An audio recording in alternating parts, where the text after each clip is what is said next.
Dia kasih tahu semua skenario bagaimana Mulyono mau mengambil partai.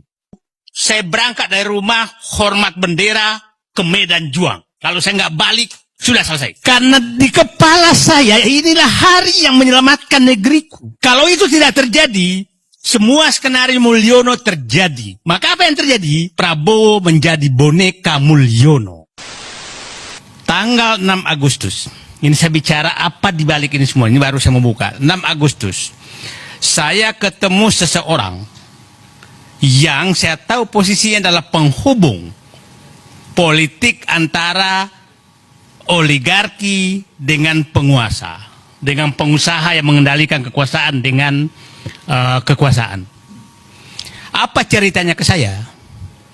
Dia kasih tahu semua skenario bagaimana Mulyono mau mengambil partai. Tanggal 6 Agustus.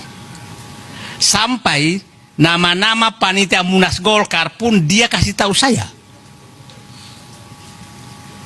Dan tanggal 9 Agustus, 8 Agustus kan Airlangga dipanggil. Persis yang disampaikan ke saya.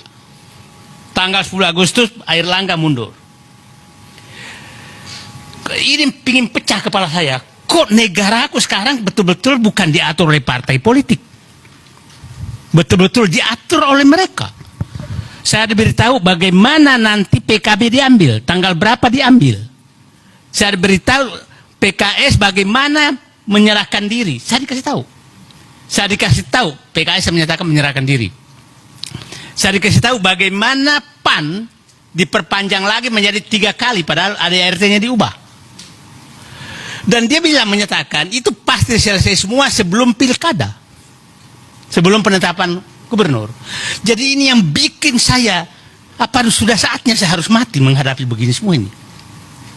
Karena sudah nggak ada lagi yang berkuasa kecuali mereka. Bayangkan dia bisa ketua penyelenggara Munaslup Golkar dia bisa tentukan, bukan ketua umumnya lagi, ketua penyelenggaranya. Nah, semua bubar karena tangan Allah bekerja. Itu tanggal turunnya kita demo 22 Agustus. Kita semua turun demo 21.